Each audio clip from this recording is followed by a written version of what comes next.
tell a story to you and you and you and you. Zabba And Gramma, Gramma and Zabba. We are one and one, that's two. I tell the story, I play the music. we just love to share.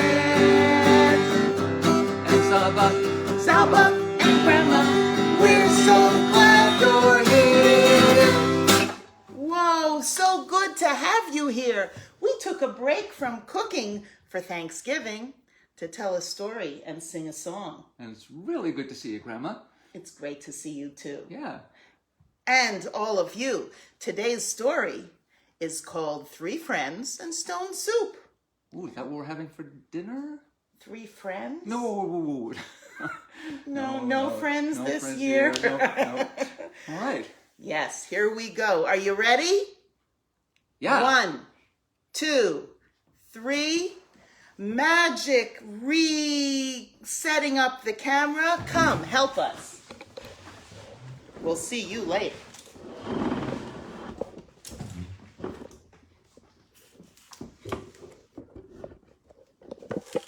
Once.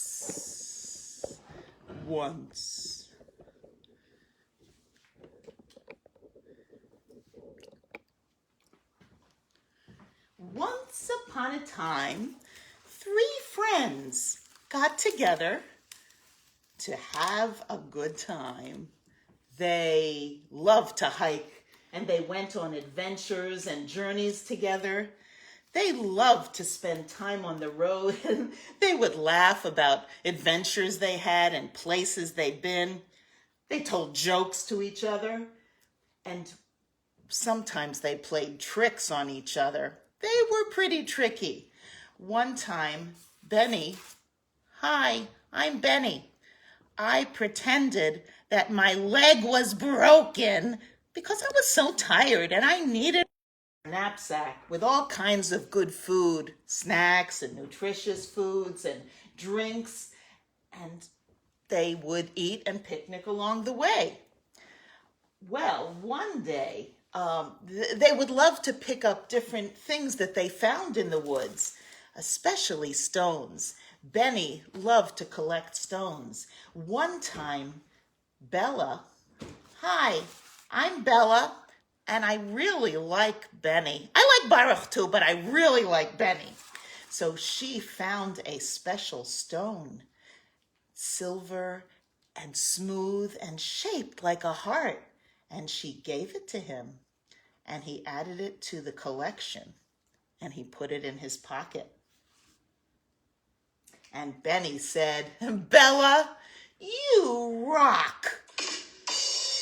Oh, they often groaned when Benny told one of his puns. Well, it was one rainy day, and it was hard to see.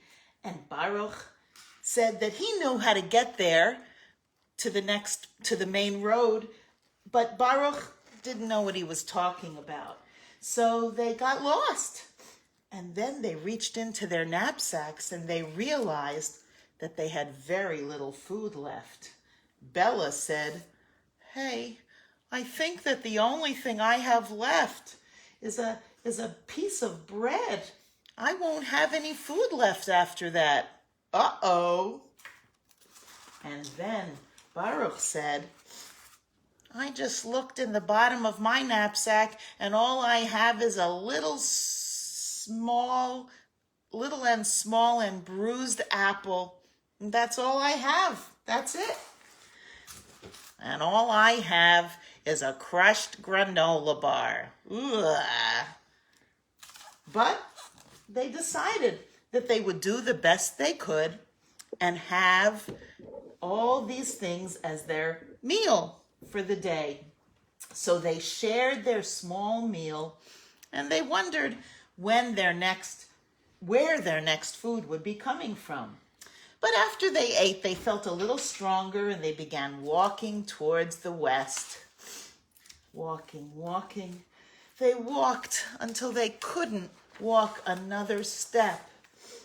And they decided to stop. So they found some soft grass on which to lie down and sleep for the night. The next morning, they woke to the sound of a rooster. Woo-hoo-hoo-hoo! Wow, I didn't expect to hear a rooster. You know, if there's a rooster, there must be a town near here. And if there's a town, there must be people. And if there are people, there must be food. And they will share it with us. Oh, I'm very excited about this. I'm so hungry, I could eat a cow. Oh, Baruch, that's utterly ridiculous. I am just too hungry to laugh at your jokes. Let's go to this town. And so they followed the sound of the rooster to where they thought the town would be.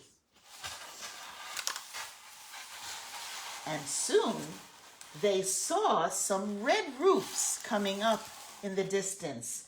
So they walked a little faster, and Benny said, I think there's a town. I think we're going to get something to eat. When they got to the entrance of the town, they saw it was called Shpakutska. Shpakutska. Just one time. Shpakutska.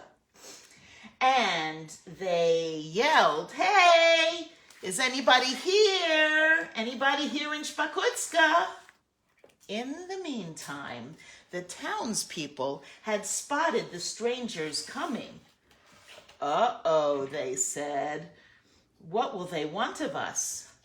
And everybody was afraid that they would want something from them, so they went to hide in their homes. And they also hid their food, their bread, their beans, their vegetables, their meat. Well, Bella, Baruch, and Benny entered the town. They didn't see anyone around. Where is everybody? It's almost as if they're hiding from us. As they stood in the empty town square, the townspeople peeked out from behind their houses again. It really did look like the people in town didn't want to meet them or help them or share their food. But Benny looked and he saw something which gave him an idea. Ha ha ha. Hey, look what I found. Baruch, Bella, look over here. There's a big pot. Oh ho ho, with a big pot we're going to eat well tonight. What are you talking about? Said Bella and Baruch. They had no food. He must be crazy. How would they eat well? It sounded like just one of Benny's tricks. But Benny winked at them as if to say, just follow my lead. And then he raised his voice loudly. Ah! If only we had some clear water and a fire to boil it. That would make such a fine soup for us to enjoy. Little by little, the townspeople stepped outside, so curious about what this young man was saying. Oh, there are people here. Hello. My name is Benny, and these are my friends, Bella and Baruch. We've been traveling such a long distance, and we are very hungry. No, said the townspeople. Sorry about that. We really don't have any extra food to share. We have just enough for ourselves. Oh. Well, said Benny, that's okay, because on our travels all around the world, we learned many new things. And one thing that we learned about is how to make stone soup. Stone soup? Stone soup? Stone soup? What is stone soup? Stone soup. What does it sound like? Soup made from a stone. Ah, by now Bella and Baruch had figured out Benny's plan. And Bella said, oh, let's start by boiling a pot of water over a fire. I wish we had some water. Well, said Mrs. Kaputnik, I think we might have some water in our well, and I can send my children to go fetch water until you can fill the pot. Children! Children! Hey, Mama. Hi. Hi. Children, I want you to take this bucket and I want you to fill it with water again and again until you fill the pot completely with water. Is that okay, kids? Oh, yes, Mama. We love to do things to help you because you do so many things to help us. We love to help. Okay, thanks. We'll be back. We'll do our job. Bye. So the children filled the pot, and in the meantime, Benny, Baruch, and Bella built a fire under the pot. Soon the water was boiling. Benny looked into the pot and declared, the water is ready. You see, on our journey, I was given a magic stone that would make a pot of boiling water into a delicious soup. And I have that stone right here in my pocket. And out of his pocket, he took the stone that Bella had given him. Wow, said the townspeople. Wow, a stone that could make soup? Benny took the heart-shaped stone that he had in his pocket and plopped it into the pot. He began to stir it with a ladle. Mrs. Kaputnik said, This is amazing. A stone made out of soup? I'm sorry, soup made out of a stone? I'm so excited I got my words wrong. So she said, we will never be hungry again. Baruch said, yes, that's the idea. Such a fine soup this will be. But I do remember when we were at the king's palace. You see, the king invited us to come to his palace to make our famous stone soup. I remember that there were also onions and potatoes in the stone soup. But alas, there's no use dreaming about delicacies that we don't have. Up came Mr. Chalasha. He said, I think we might have stored some onions and potatoes in our cellar. Let me go check. And so he went to his house and brought a big basket full of potatoes and onions. And he diced them and he peeled them and he brought them over to Benny, and Benny plopped them into the pot, and the boiling continued. Then Bella said, I remember that the king's soup had tangy tomatoes and sweet carrots and zucchini squash in it. Oh, said Mr. Maximilian. That does sound very delicious. Well, there might be a few old tomatoes and carrots and zucchini left on the vines in our garden. I would love to have soup made for a king, so maybe I'll go fetch them. And so Mr. Maximilian went back to his house and came back with a basket full of tomatoes and zucchini squash and carrots, passed it over to Benny, who then plopped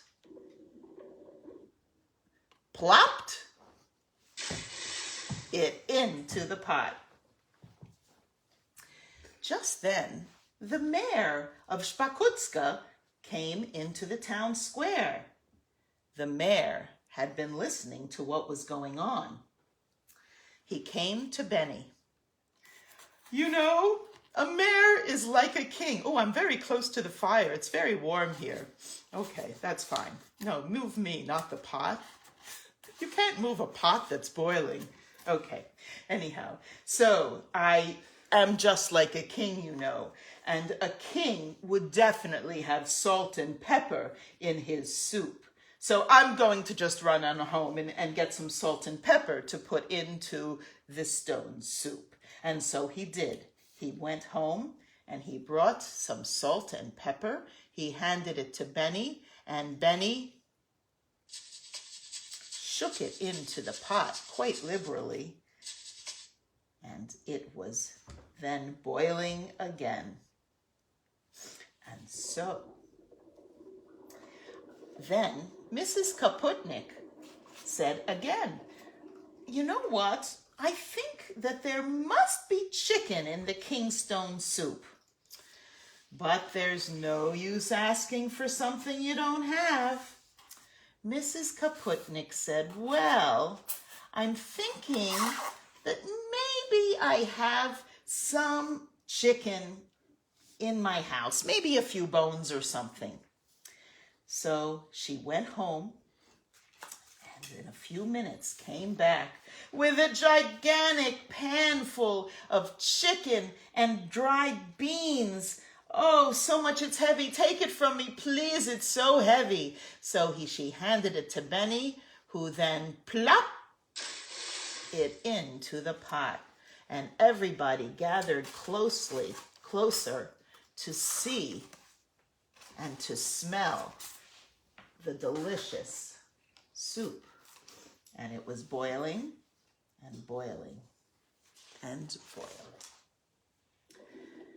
Bella and Baruch and Benny, they smelled the fragrant smell of the soup cooking as they stirred and stirred the ingredients together. While they were waiting, the people of the town brought out a table and a tablecloth and silverware and bowls and loaves of bread with schmaltz spread and pickled vegetables and dried fruits and wine and lemonade, and they set up everything in the town square. Ah, said Benny, now it truly looks just like the king's feast. So Benny took the ladle and dipped it into the pot and felt around until he felt the hard stone at the bottom. Let's see where it is. Okay. And then he spooned it up, brought it next to his face and blew to cool it off, and then slipped it again back into his pocket. And this, he exclaimed, is how you make stone soup. Oh, said the townspeople. Everyone washed their hands and took a seat at the table. They saved 3 seats at the head of the table for Benny, Baruch, and Bella. They took turns ladling out the soup until everyone's bowl was full. It was such a big pot. There was enough for seconds and even thirds. And then the town musician, Mr. Stromboli, brought out his accordion and started to play.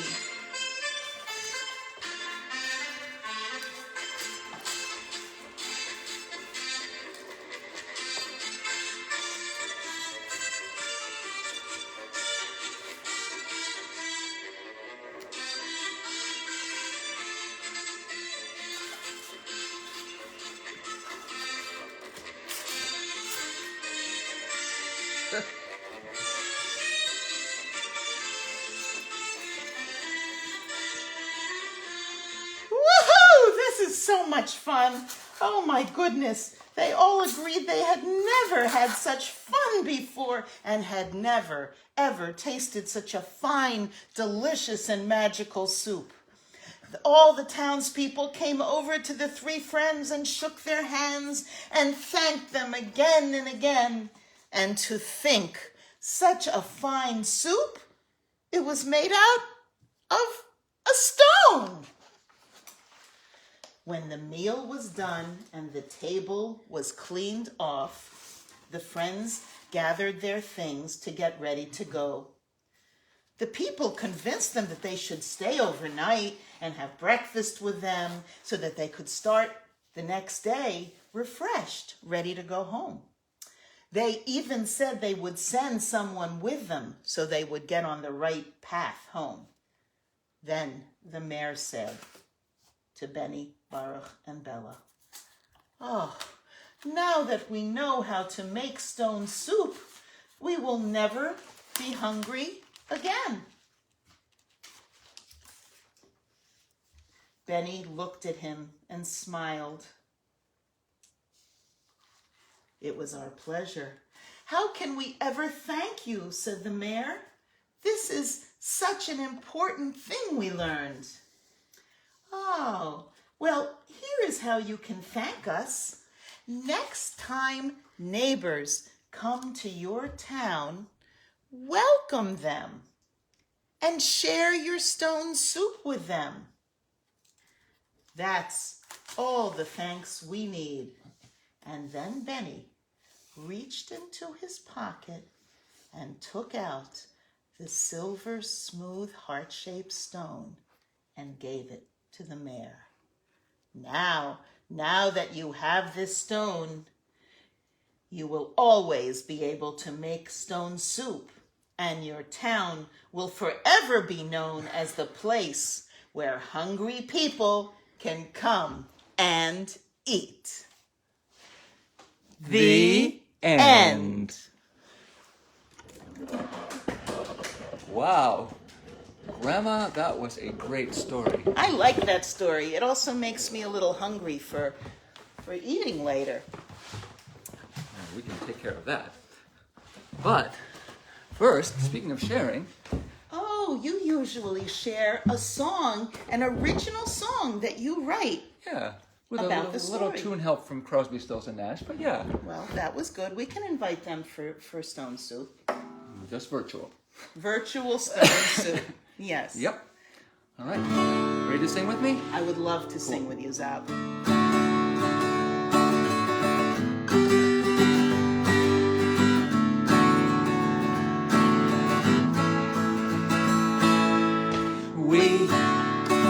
We were on the road, our stories told, and we were hungry. We shared our little food with each other.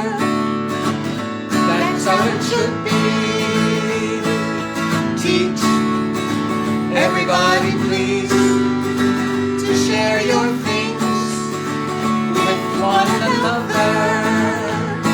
And then the world will be a better place for each other. You should give it a try. If you do, you will know why. You'll see that person smile and know they love you. Let's do it again. All right.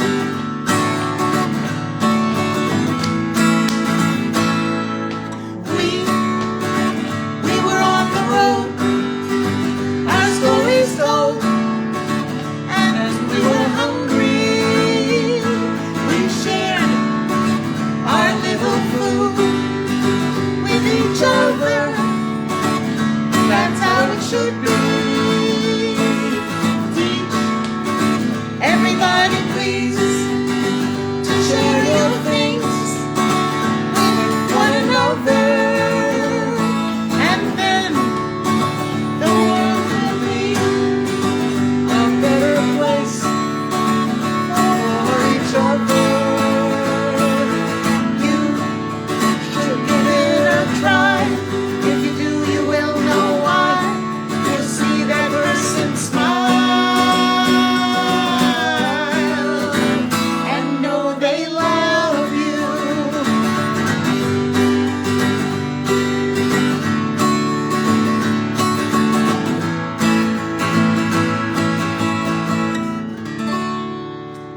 and sending love to all of you. And happy sharing and happy Thanksgiving! I'm